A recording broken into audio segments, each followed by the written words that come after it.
Hello and welcome to ज़रा हटके। मुबशर ज़ैदी, ज़रार खोड़ो और वसतुल्लाह खान का सलाम कबूल कीजिए। आज हम एक अहम मौजू पर बात करना चाह रहे हैं, वैसे करते भी रहते हैं। पाकिस्तान में बच्चों के साथ जिनसी ज़्यादती के केसेस मुसलसल बढ़ रहे हैं। हालिया बरसों में हमने खानवाला विलेज का ज़िक्र सुना, हमने कसूर की ज़ैनब का ज़िक्र सुना। बहुत से ऐसे वाक़यात हैं जो दिन ब दिन रोनुमा होते जा रहे हैं। हालिया और ये भी है, जो आज मैं साहिल की रिपोर्ट पढ़ रहा था, वो NGO जिसने जो इन सारे फिगर्स को इकट्ठा करती है, और बारहा ये कहा जाता है, वज़ीर-ए-आज़म इमरान खान ने भी कहा है कि जो फिगर्स हमारे सामने हैं ये सिर्फ टिप ऑफ द आइसबर्ग हैं, यानी असल केसेस इससे बहुत ज़्यादा हैं जितने रिपोर्ट होते हैं। तो पिछले साल की जो उनकी रिपोर्ट है, पिछले साल जो उनकी रिपोर्ट है, अच्छा ये 2020 के छठे महीने में शाया हुई थी, तो अभी ज़्यादा इस साल की रिपोर्ट नहीं है। गौर करें कि जितने भी इसमें आज़ाद व शुमार हैं, साहिल की अपनी कोई इन्वेस्टिगेशन नहीं होती, वो अखबारात और TV पर जो चीज़ें रिपोर्ट होती हैं उन पर बात करते हैं। इस रिपोर्ट के मुताबिक जून 2020 जनवरी से जून 2020 में 1500 बच्चों को जिनसी तशद्दुद का निशाना बनाया गया। ये सिर्फ पहले हाफ है। उनका अभी मैं देख रहा था, उनसे लेटेस्ट जो है वो ये है कि गुज़िश्ता बरस 2960 बच्चों को जिनसी ज़्यादती का निशाना बनाया गया, जिसमें मेजॉरिटी जो है वो पंजाब में होती है, पंजाब में है। और अच्छा, गर्ल्स एंड बॉयज़ का इवन डिस्ट्रीब्यूशन 51% गर्ल्स हैं और 49% बॉयज़ हैं। और अगेन ये सिर्फ वो हैं जो रिपोर्ट हो रही है। अगर आप डेली का हिसाब लगाएं तो कम से कम 8 बच्चों को जिनसी तशद्दुद का निशाना बनाया जाता है। और जो सबसे शॉकिंग बात है इसमें, लेकिन अब शॉकिंग भी इसको कहना शॉकिंग नहीं है, क्योंकि ये सारी हम 1000 दफ़ा ये बातें सुन चुके हैं। बच्चों की उम्र, ये मैं सिर्फ ये जो 1500 की बात कर रहा हूँ, इनमें से 100 से ज़ायद की उम्र 1 और 5 साल के बीच थी। ठीक है, कहाँ उनको तशद्दुद का निशाना बनाया गया? ज़्यादातर किसी जानने वाले के घर पे, फिर अपने घर पर, फिर मदरसों में या वर्क प्लेसेस में, और फिर ज़ाहिर है कि किसी भी ओपन जगह में, और बहुत ही कम फिर अपने ज़ाहिर है अपने भी घर में। ज़्यादातर जो क्रिमिनल्स होते हैं जो ये काम करते हैं, they are known to the children, वो बच्चों को जानते हैं, तो इसलिए उनको इंटिमिडेट और बरगलाना भी उनके लिए। तो आज हम जिस केस पर बात कर रहे हैं वो चकवाल, ज़िला चकवाल जो पंजाब का ज़िला है, उसके करीब एक गांव है ढोक फुलारी, वहां पर सामने आया है। पुलिस ने 2 इमाम मस्जिद को गिरफ़्तार किया है, और पुलिस ने कहा है कि उनके पास से उन्हें वीडियोज़ मिली हैं जिसमें कम से कम 4 छोटी बच्चियों और एक बच्चे को 3 साल तक जिनसी तशद्दुद और जिनसी ज़्यादती का निशाना बनाया गया, और उसको रिकॉर्ड भी किया गया। अच्छा, ये सारी सूरत हाल सामने ना आती अगर ये जो इमाम मस्जिद और मौज़न हैं इनके आपस में झगड़ा ना होता। इनका आपस में झगड़ा हुआ, उनमें से एक पुलिस के पास गया और पुलिस को जाके उन्होंने ये कहा कि हमारे पास ऐसी वीडियोस हैं और वीडियोस मैं खुद बनाता रहा हूँ, बकौल उनके मौज़न के। उसने उसको फंसाने के लिए वीडियोस दी और कहा कि नहीं सर, मैंने तो सिर्फ वीडियोस बनाई थी, आप गिरफ्तार करें तो ऐसे गिरफ्तार करें।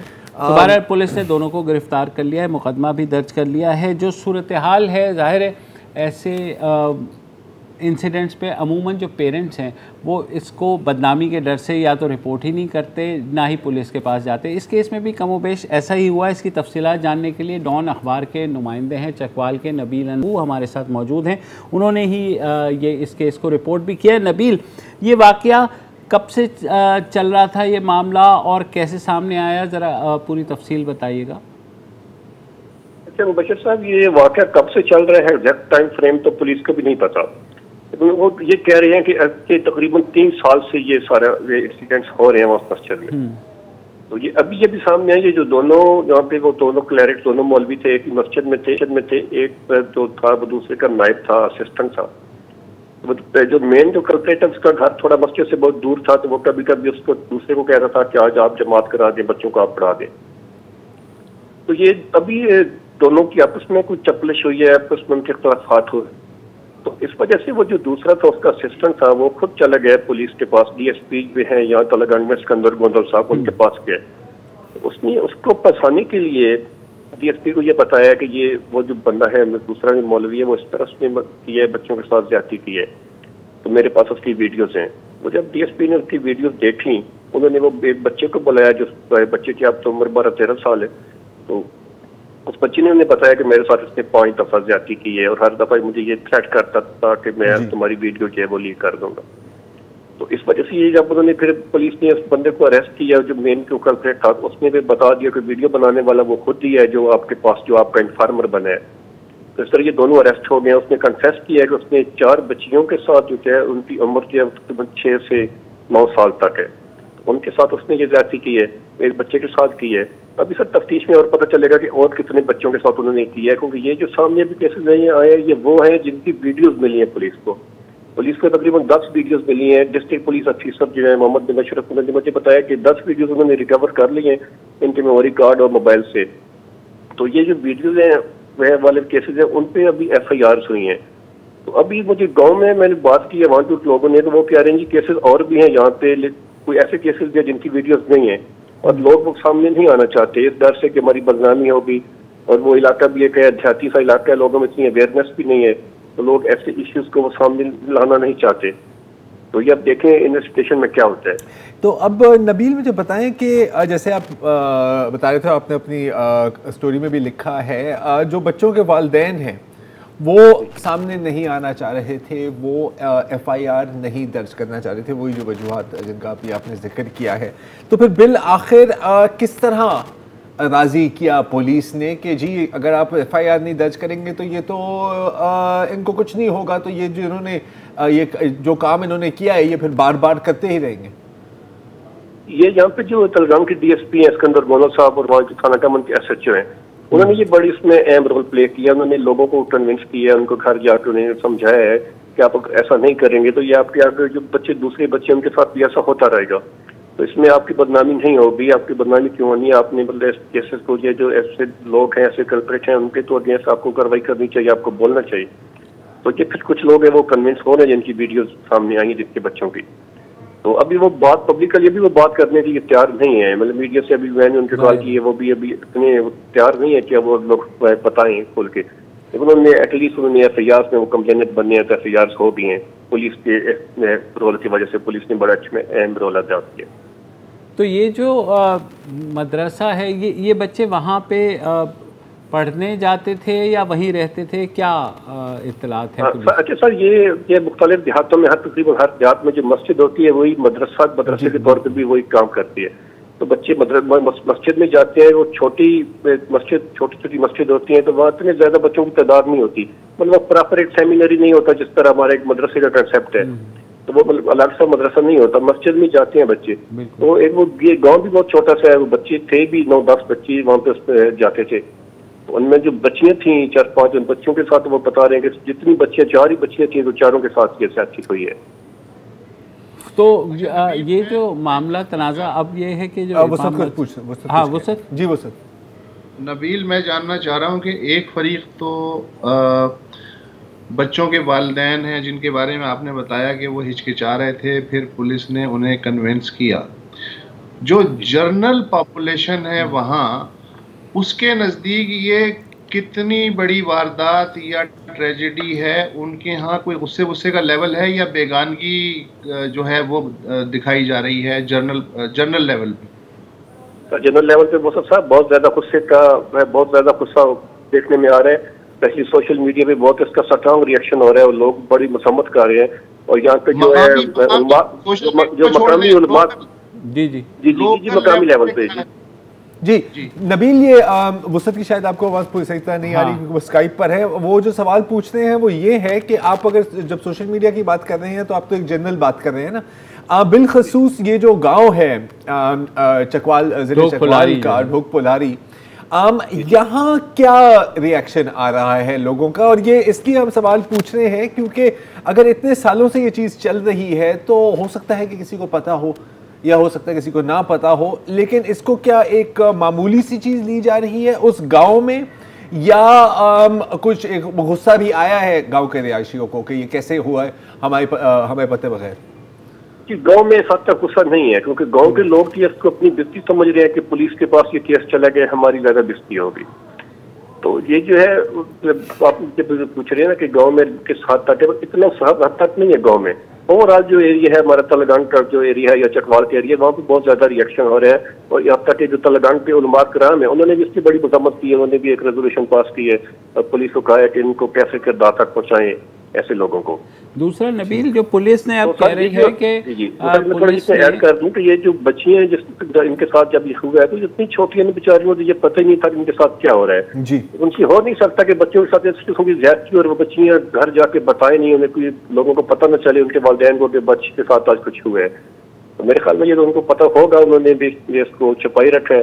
अगर इनकी वीडियो लीक ना होती तो ये तो कभी सामने ना आता। देखिए ये भी मैं यही ये सवाल नहीं है लेकिन मैं यही पॉइंट रेज करना चाह रहा था, सालों से ये हो रहा है, ठीक है। और कुछ नहीं, अब देखें ये जो बच्चा है जिसकी बात अभी की गई है उसको तो धमकाया गया था। जो छोटी बच्चियां हैं उनको भी कुछ ना कुछ कहा गया था, लेकिन यकीनन उन्होंने किसी को कुछ ना कुछ तो बताया होगा, घर में जाके बताया होगा, या अगर वालिदैन अगर थोड़ी सी भी उनके आंखें हैं और कान हैं तो उन्होंने देखा होगा कि यार कुछ रवैये में चेंज आई है जी। बात छुपी रह सकती है, मुझे सिर्फ ये बता नहीं, नामुमकिन है, नामुमकिन है सर। आप भी गांव में रहे हैं, हम भी रहे हैं, हमें पता है कि हर एक बंदे को पता होता है कि क्या हो रहा हो। तो नबील मुझे बताइए, अब जो पुलिस मैं ये बता दूं कि ये जो मेन कल्प्रेट था वो 1 साल पहले मस्जिद छोड़ के चला गया।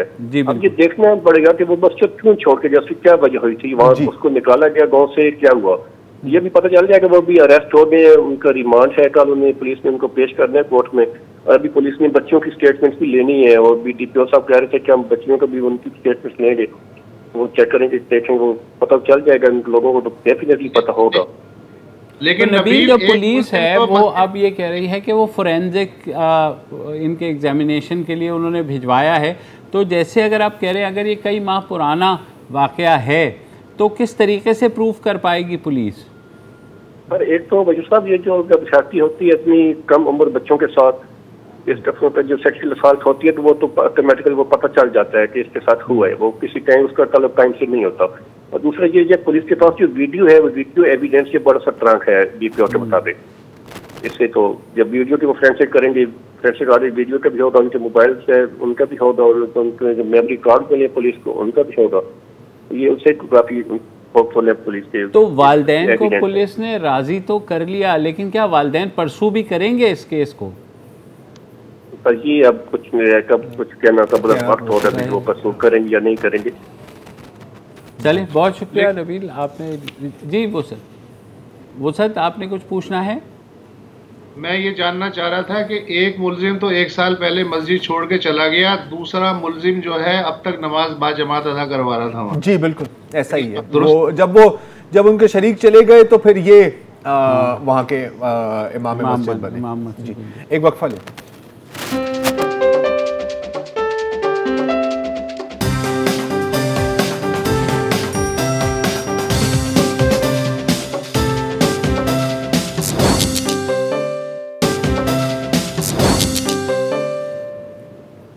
Welcome back. और जैसे हम बात कर रहे थे, चकवाल के करीब एक गांव में एक इमाम मस्जिद ने 4 कमसिन बच्चियों और 1 कमसिन लड़के को 3 साल तक मुबैना तौर पर जिनसी ज़्यादती का निशाना बनाया। वीडियोस भी बनाई, पुलिस ने अब पकड़ लिया है उन्हें, वीडियोस भी बरामद कर ली हैं। मगर जिनसी ज़्यादती के केसेस में हमने हमेशा ये देखा है जब भी ऐसा वाक़या होता है तो वो जो कम्युनिटी होती है कल्प्रिट की, चाहे वो उस्ताद हो, चाहे वो उसका अपना ख़ानदान हो, चाहे वो इन दिस केस जो है वो मजहबी जमातें हों, मदरसे की जो मदारिस को कंट्रोल करने वाली जमातें हों, वो बिल्कुल खामोश रहती हैं। उनकी तरफ से कोई एक कलेक्टिव वॉइस हमें नहीं सुनाई देती, क्योंकि मसला इतना बड़ा है मगर फिर भी हर एक इसको बदनामी के तौर पर लेता है। पेरेंट्स इन दिस केस जैसे उन्होंने रिपोर्ट नहीं किया इस खौफ से कि बदनामी हो जाएगी, इसी तरह जो उनका जो हल्का होता है जिस भी कल्प्रिट का, वो भी खामोश रहता है, आवाज़ नहीं अच्छा उठाता। ये आप तो बात करें खामोश रहने की, खामोश अगर रहें, सिर्फ खामोश रहें तो बिल्कुल यकीनन ये कोई अच्छी बात नहीं है, लेकिन इतनी बुरी बात नहीं है। जो मैं अभी आपको एक स्टोरी सुनाना चाह रहा हूँ, ये है पिछले साल की बात, जनवरी की बात। मनसेरा में अगेन एक मदरसे के तालिब इल्म को जिनसी तशद्दुद का निशाना बनाया गया मौलवी साहब ने, ठीक है। उसके बाद जी 10 साल तक। 10 साल जी बिल्कुल। उसके बाद जब उनको गिरफ्तार किया गया और अच्छा ये लोग खामोश नहीं रहे, इन्होंने केस दर्ज कर दिया, ठीक है। फिर क्या हुआ कि फैमिली का कहना है कि JUIFA के जो लीडर हैं मुफ्ती किफ़ायतुल्लाह, उन्होंने बाकायदा उस कल्प्रिट को प्रोटेक्ट किया और प्रेशर डाला फैमिली पर कि आप इसके साथ सुलह सफाई कर लें। तो खामोश रहनी एक चीज़ है, नहीं वो प्रेशर तो आता है किया जा रहा है। बिल्कुल।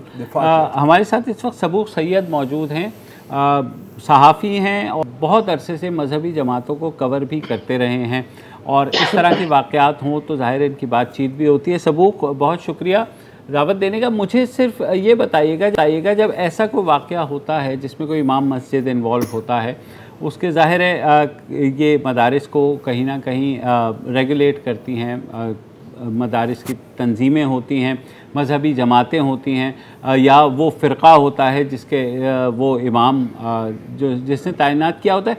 ये लोग क्यों खामोश रहते हैं? बहुत शुक्रिया।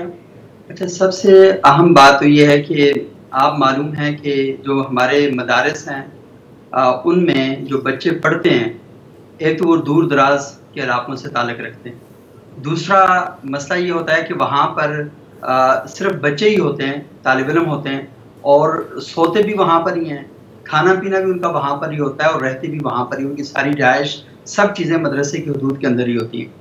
और तीसरा एक और बड़ा अहम पहलू है कि अमूमन जो मदारस के बच्चे हैं उनके मिजाज के अंदर आगे से रिएक्ट करना नहीं होता। बहुत कम बच्चे, बहुत ही कम, आप उसको बहुत माइनस में ले लें कि बच्चे आगे से रिएक्ट करते हैं। और अमूमन मदारस के अंदर ये भी होता है कि हर उस्ताद के साथ कोई ना कोई बच्चे जुड़ जाते हैं, वो उसकी खिदमत करते हैं, उसके पाँव दबाते हैं, उसका सर दबाते हैं, उसके कपड़े इस्त्री करते हैं, उसके लिए खाना पीना लाते हैं या उसकी खिदमत में मामूर होते हैं। और ये उस्ताद खुद तयन करता है कि वो कौन से बच्चों को अपने साथ रखता है। मैं ये नहीं कहता कि सारे असातिज़ा इस तरह करते हैं, लेकिन अक्सर जो वाक़यात आए हैं वो ज़्यादा उन्हीं असातिज़ा के हैं जो जिनके साथ वो बच्चे रह रहे थे। और जब ये सारा कुछ हो जाता है और उसके नतीजे में जब कोई गड़बड़ हो जाती है तो मदरसा इंतज़ामिया क्या करती है? मदरसा इंतज़ामिया असातिज़ा को बुलाती है और उनको तंबीह करती है कि आप अपने नफ्स पर काबू पाने के लिए रोज़े रखें। और मैं आपको थोड़ा सा एक और बात भी बताऊं कि असातिज़ा मदरसे में बहुत कम असातिज़ा ऐसे होते हैं जिनके घर वहाँ पर होते हैं या अपनी ज़िंदगी वहाँ पर अपनी फैमिली के साथ गुजारते हैं। बहुत कम असातिज़ा ऐसे होते हैं और उनसे कहा जाता है आप रोज़े रखें।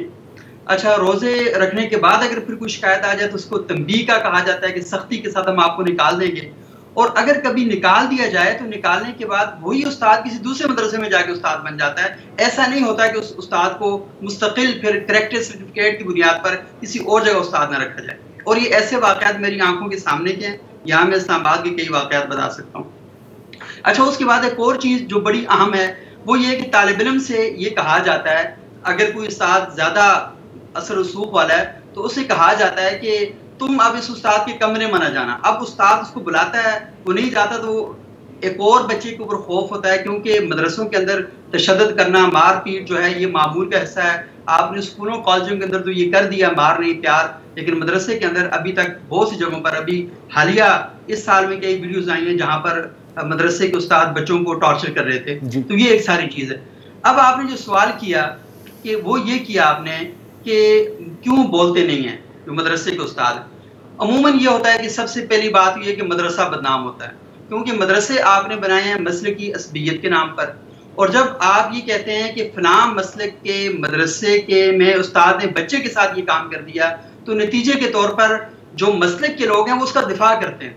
वो ये कहते हैं क्योंकि इससे मसलक बदनाम होता है, इससे मदरसा बदनाम होता है। तो जब एक बड़ी छतरी ले ली जाती है और बड़ी चादर में अपने आप को बुक्कल मार के बैठा दिया जाता है, तो नतीजे के तौर पर खामोशी इख्तियार की जाती है। और ये वाक़या फिर इसी तरीके से फिर होता है कि जो मजहबी जमातें आप कह रहे हैं कि नहीं बोलती, तो क्योंकि जब एक मजहबी जमात बोलती है, मैंने 5 साल पहले एक बड़ा खौफनाक केस पाकिस्तान का कवर किया और वो अजीब सी बात थी कि हमने तो अपनी वेबसाइट पर उसे लगा दिया और मेरे लिए बड़े मसाइल भी पैदा हुए, लेकिन मैंने पाकिस्तान के बड़े बड़े उलमा ने मुझसे कांटेक्ट किया और मुझे कहा कि ये क्या कहानी है। और मज़े की बात है वो सारी कहानी उन उलमा को भी पता थी और उन उलमा ने उस मदरसे को डिसोसिएट तो किया लेकिन बाद में फिर कबूल कर लिया। और वो जो आलिम थे वो उन्हीं मदारस में दोबारा जाकर खिताब करते थे, और उसकी वजह बुनियादी तौर पर ये थी कि उनका बहुत बड़ा नाम था, वो अपने मसलक में एक मनाजर के तौर पर मशहूर थे, और उनकी फैमिली के लोगों ने उनके ऊपर इल्ज़ाम सारे लगाए थे। तो मेरे पास सारा उसका रिकॉर्ड मौजूद था, लेकिन वो उसके खिलाफ एक स्टेटमेंट नहीं दे सके, कोई बात नहीं की गई उनके खिलाफ, क्योंकि वजह मसलक बदनाम होता है, वजह मदरसा बदनाम होता है। तो जब ये छतरी ओढ़ ली जाती है तो फिर बच्चों को भी चुप करा दिया जाता है और बाकी जो लोग होते हैं गिरदोपेश के उनको भी। और जब इस तरह का कोई वाकया हो जाए, तो मैं आपको बताऊं कई वाकयात यहाँ पर ऐसे हुए, जब वो वाकया हुआ तो वाकये के बाद ये कहा गया कि इस बच्चे को, इसकी फैमिली को दूसरे मसलक के लोग इस्तेमाल कर रहे हैं, दूसरे फिरके के लोग इस्तेमाल कर रहे हैं, और मदरसे के खिलाफ एक साजिश की जा रही है। उस्ताद तो माशाल्लाह बड़े अच्छे हैं। अब आप देखें कि एक तरफ बच्चा है, छोटी सी उम्र है उसकी, और दूसरी तरफ एक बंदे ने पगड़ी पहनी हुई है, दाढ़ी रखी हुई है, जुब्बा दस्तार उसने पहना हुआ है, और हमारे यहाँ अमूमन ये समझा जाता है कि इस हुलिये और इस गेटअप का आदमी इंतहाई शरीफ होता है, इंतहाई जबरदस्त इंसान होता है, इंतहाई तकवे वाला आदमी होता है। तो लोगों को जब वो बात करता है तो उसकी बात पर यकीन करते हैं और इस बंदे की बात पर यकीन नहीं करते।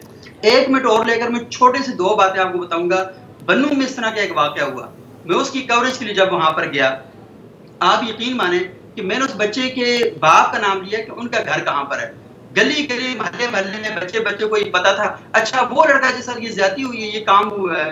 आप यकीन माने कि जब मैं उस बच्चे के पास बैठा और मैं भी अपने प्रोग्राम की कवरेज के लिए गया हुआ था, वो बच्चा मतलब है कि उसे उस ज्यादती से ज्यादा उस बदनामी का खौफ था जो पूरे सोसाइटी में उसके खिलाफ कर दी गई थी। एक और वाक़या जहां पर एक लड़की के साथ ज्यादती हुई, मैं वहां पर गया, आप यकीन माने कि बहुत दूर गया था, मैंने बड़ा सफर किया, लेकिन मैं वहां से खाली हाथ आया, क्योंकि उस लड़की की माँ ने मुझे ये बात कही, पुत्र में अपनी धी ब्याणी भी है, यानी मैंने अपनी बेटी की शादी भी करवानी है, तुम लोगों के लिए तो प्रोग्राम है टीवी का, लेकिन मेरे लिए ये प्रॉब्लम भी है। अब मसला है कि यहाँ पर सबूक हमने एक वक्फा लेना है, वक्फे के बाद दोबारा आते हैं और इस सारे को ये भी लेके जाते कि फिर हल क्या है एक वक्फे अगर कोई है।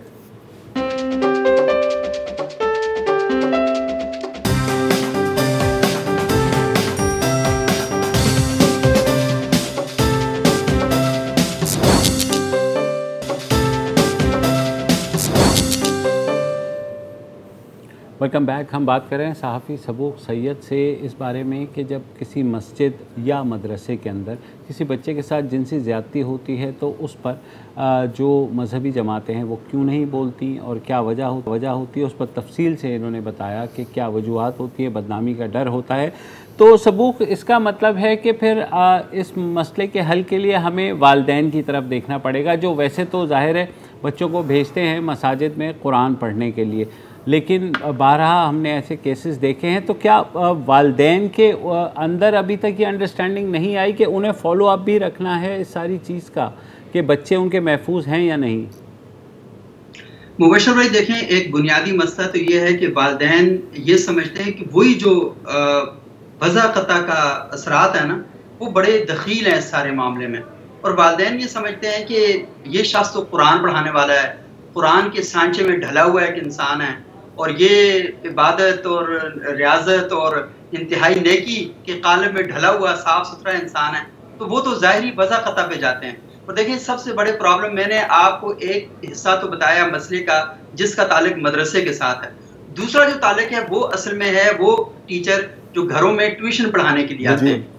और ट्यूशन जो पढ़ाने के लिए आते हैं उन्हें लाजमी घर के अंदर एक कमरा दे दिया जाता है कि आप कमरे के अंदर बैठें, और वो वहाँ पर छोटी उम्र के बच्चे होते हैं और वहाँ पर ये बड़े प्रॉब्लम होते हैं। और ये कई घरों के अंदर आपने देखा कि किस तरह जो कुर्राज थे उनको फिर लाते मार के और तशद्दुद करके उनको घरों से निकाला गया, और उस तरह कई वाक़यात सामने आए।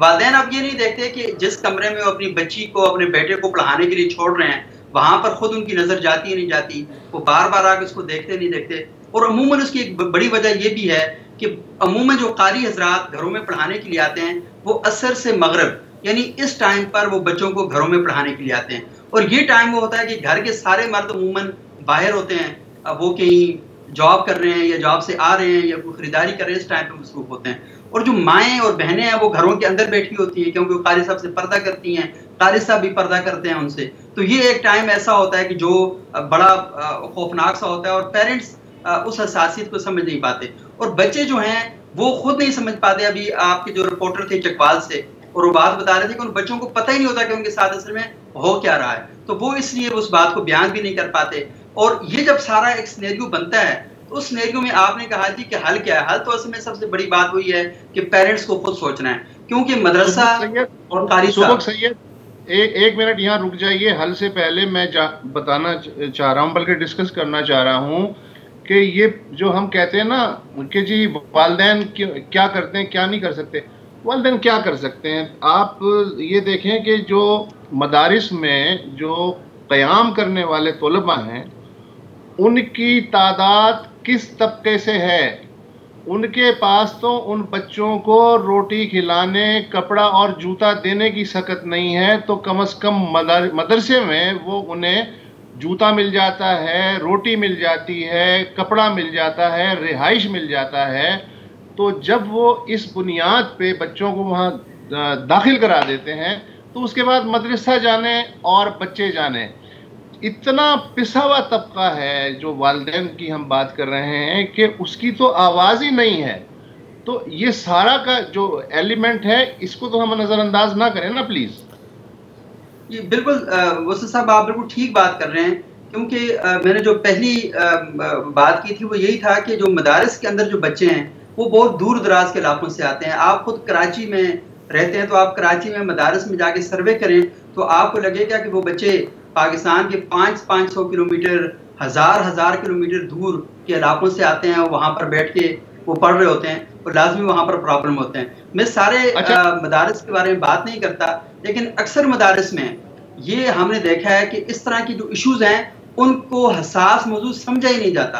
यानी सबसे बड़ा वो था ना कि हादसे से बढ़कर हादसा तो ये हुआ कि वो क्या था शहर, मुझे भूल गया, कि लोग खड़े नहीं हुए। तो वहाँ मदरसे के अंदर अब ये एक मौजू हसासियत का मौजू ही नहीं रहा कि वहां पर कोई शख्स अगर कहे कि यार फलान जगह ये वाकया हो गया, तो उस पर कोई बहुत ज्यादा सीरियसनेस से शो की जाए। वो कहते हैं कि सैयद ठीक है। दूसरा जो इम्पोर्टेंट फैक्टर है जिस पे हमें बात करनी चाहिए अगर टाइम है, कि रियासती इदारों के लिए, स्टेट के लिए और किसी भी हुकूमत के लिए मदारिस हमेशा से नो गो एरिया रहे हैं। रियासत और हुकूमतें हमेशा मदारिस से खौफजदा रही हैं। उसकी चार दीवारी में जो कुछ होता है हुकूमत और रियासत अवॉइड करती है कि यार हमें बीच में ना पड़ना पड़े। ये बिल्कुल वसीम साहब, ये बिल्कुल ऐसा ही है। और उसके कुछ मज़ाहिर तो आज भी आप देख रहे हैं कि पाकिस्तान पूरे में क्या हो रहा है। और हुकूमत के और जो इंतज़ामिया हैं वो ज़्यादातर, क्योंकि जो मुहतमिमीन हजरात हैं जो मदारिस का इंतज़ाम और इंसराम संभालते हैं, वो अपने एक अच्छे ताल्लुकात कायम करते हैं। और मदरसा असल में वसीम साहब देखें सारी गुडविल का नाम है कि लोगों के अंदर एक गुडविल जो है वो क्रिएट की जाती है।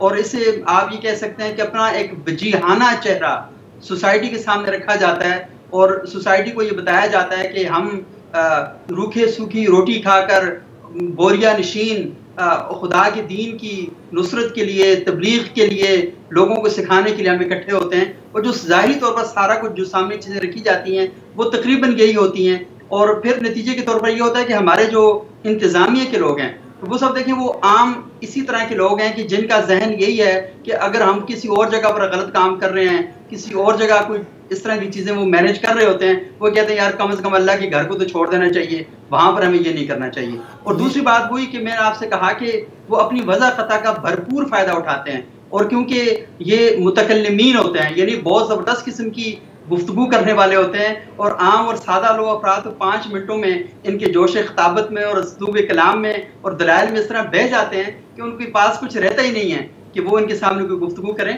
तो बहुत सारे फैक्टर इकट्ठे होकर इन्हें सोसाइटी में एक मुक़द्दस लिबादा पहना देते हैं। और ये मुक़द्दस लिबादा पहनने के बाद फिर जो नतीजा हम निकालते हैं, ये जो चीज़ निकलती है, तो वो फिर इनके ऊपर, अभी आपने मुफ्ती किफ़ायतुल्लाह साहब का जिक्र किया, तो मुफ्ती किफ़ायतुल्लाह साहब का जो मानसरा में वाक़या हुआ, और एक वाक़या नहीं ऐसे बेशुमार वाक़यात हैं।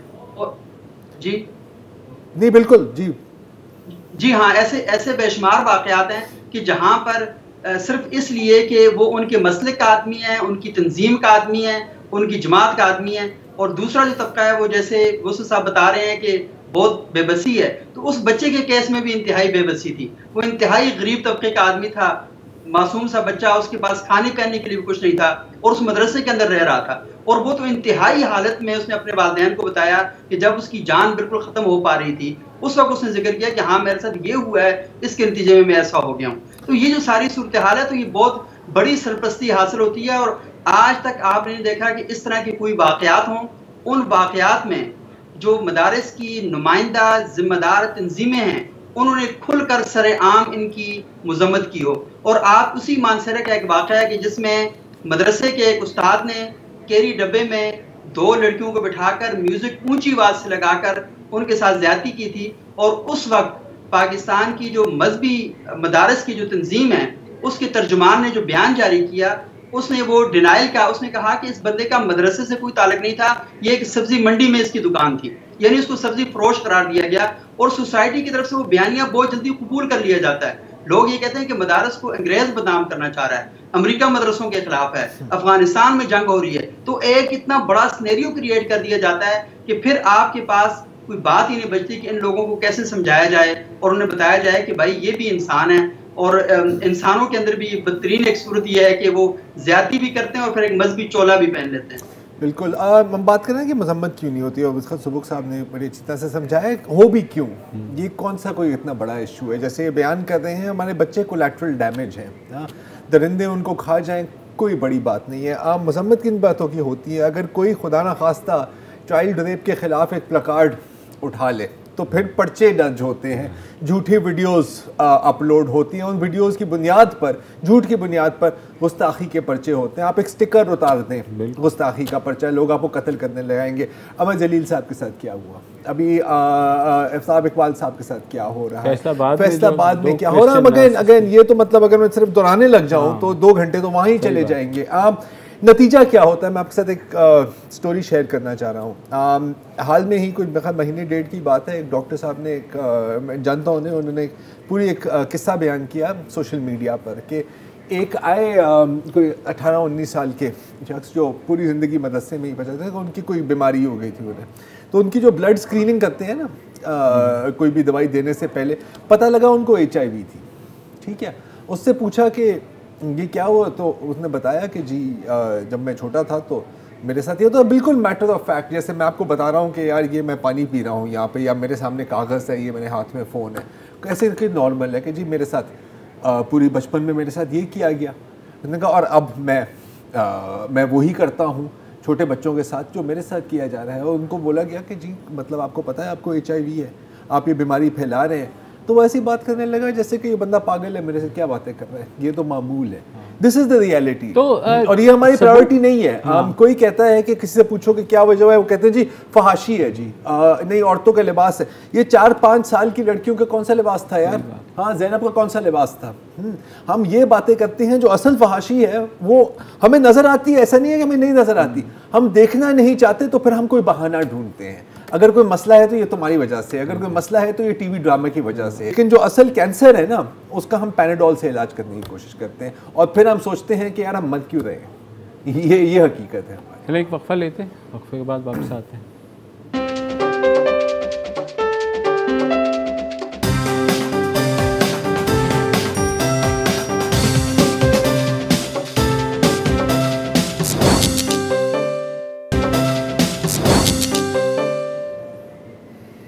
Welcome back. और अब बात करेंगे आइए रहमान साहब की, जिनका नाम शायद ही कोई पाकिस्तान में हो जो ना जानता हो। वो तकरीबन 65 बरस से पाकिस्तान में जो है इंसानी हकूक़ के लिए जद्दोजहद कर रहे थे और HRCP के साथ भी वाबस्ता थे, सहाफ़ी भी थे, डॉन में रेगुलर कॉलम लिखते थे। कोई ऐसा वाक़या हो जाए जिसमें माशरे के पिसे हुए तबकों के बारे में बात हो और वो बात ना करें, ये मुमकिन नहीं था। चाहे कितना भी जबर हो, चाहे जमहूरियत के लिए आवाज़ उठाना हो, चाहे सियासत में इस्टेब्लिशमेंट की मुखालफत की बात हो, या चाहे माशरे के पिसे हुए तबकों की बात हो, उन्होंने बबांगे दहल हमेशा जो है सच लिखा और उसके बारे में आवाज़ भी उठाई। देखने में जो आपको शायद इतने शोला बयां मुकर्रर वो ना लगे, मगर जब वो राइट्स के बारे में बात करते थे तो बहुत ही पैशनेट अंदाज में, और ना सिर्फ बात करते थे बल्कि उसके लिए अमली जिद्दोजहद भी करते थे। मेरे ख्याल में आसमा जहांगीर के बाद अगर पाकिस्तान में कोई इंसानी हकूक़ के लिए काम करने वाला नाम, बड़ा नाम सामने आता है तो आइए रहमान, वो खुद इनकी तरफ इनको लुकअप करती थी। ये जो है ना, इनको आप सिर्फ कह सकते हैं, कुछ लोग होते हैं जो कौम के मॉरल कंपस होते हैं, ठीक है, जब भी, क्योंकि बड़े कंफ्यूजिंग वक्त आते हैं, हम सब पर आते हैं, और मैं समझ नहीं आती कि यार ये जो इशू है इस पर आपने कहाँ खड़ा होना है। तो जब ऐसा मौका आता है तो फिर आप आए रहमान की तरफ देखते थे कि ये कहाँ खड़े हैं, क्योंकि यकीनन ये जो जहाँ खड़े हैं वो दुरुस्त जगह है, वो कॉज है जिसको आपने सपोर्ट करना है। कुछ लोग होते हैं जिनके बारे में आप हज़ारों अल्फाज बोल दें, आप सैकड़ों अल्फाज लिख लें, लेकिन वो नाकाफ़ी ही रहेंगे। मेरे में तो इतनी कैपेबिलिटी नहीं है कि मैं इन पर बात कर सकूं। तो बुसरत साहब, आपकी जानब आते हैं। जी देखें, बुनियादी तौर पे जो उनका करियर है वो ह्यूमन राइट्स का और सहाफत का उनका अलग अलग नहीं हो सकता, इसलिए कि वो हमेशा से प्रो पीपल आदमी थे। जब अलीगढ़ से वो पाकिस्तान तशरीफ़ लाए, एक तो ये है कि उनकी फैमिली के बहुत सारे लोग जो हैं वो फसादात में ख़त्म हो गए थे, और लेकिन उन्होंने उसको अजाब और कोई नफ्सियाती रोग नहीं बनने दिया, बल्कि उस गम को अपनी ताकत बना लिया और प्रो पीपल हमेशा एटीट्यूड रखा।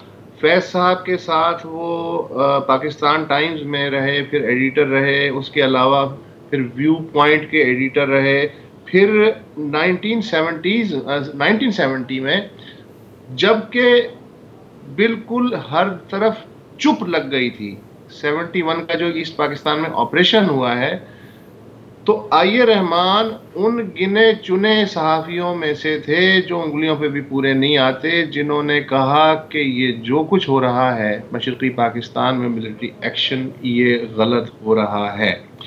और उसके बाद ज़ाहिर है रोज़नामा आज़ाद जो उन्होंने निकाला था चंदे वंदे जमा करके अपने साथियों के साथ मिलके, वो बंद हो गया।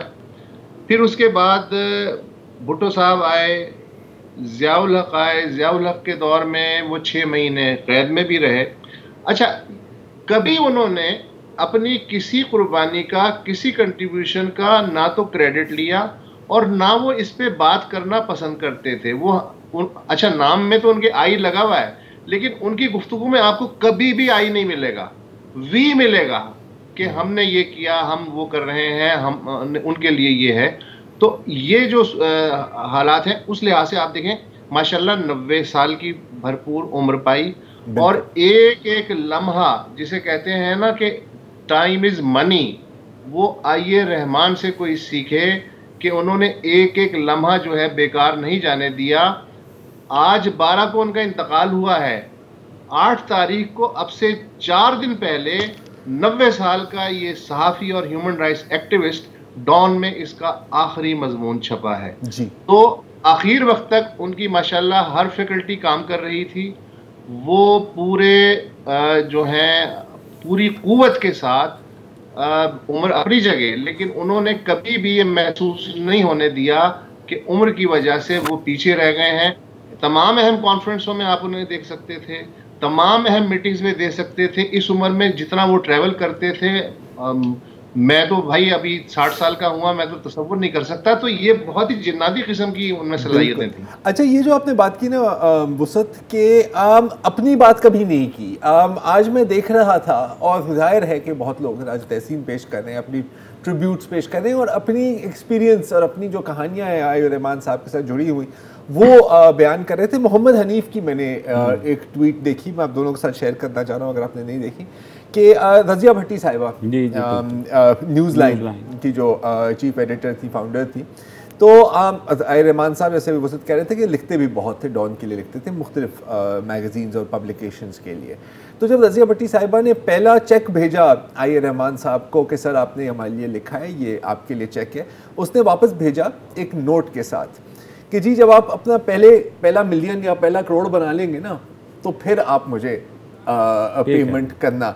ना कभी उन्होंने पहला अपना मिलियन बनाया न्यूज़ लाइन ने, और ना ही कभी रहमान साहब ने लिखना उनके लिए छोड़ा। तो ये होती है। और दूसरी बात है कि अब हमारे यहाँ अब राइट्स के बारे में बात करने वाले तो रह ही नहीं गए, ख़ुसूसन मज़दूरों के राइट्स के बारे में अगर हों, ट्रेड यूनियन के साथ वो हर उस तबके के साथ खड़े होते थे जो बहुत मार्जिनलाइज हो गया है, चाहे वो क्रिश्चियंस हों, चाहे वो हिंदूज हों, किसी भी, हाँ, मतलब तो उसकी बात देखें बिल्कुल। हाँ, देखो इनके दर्जे के शायद लोग नहीं हैं, लेकिन लोग अभी भी हैं। हाँ, मैं इस बात से मायूस नहीं हूँ, क्योंकि मेरा ख्याल है कि जो इस तरह की जो हस्तियाँ होती हैं ना, वो ऐसे बीज बो के जाती हैं जो इनका बारे में आपको नज़र नहीं आएंगे जब तक वो एक नए दरख्त या एक नई पौध में ना तब्दील हो। और ये होगा, ऐसा नहीं है कि अंधेर है बिल्कुल ही। और पाकिस्तान में जब भी इंसानी हकूक़ की तारीख लिखी जाएगी तो आइए रहमान साहब उसमें बिल्कुल सर फहरिस्त होंगे।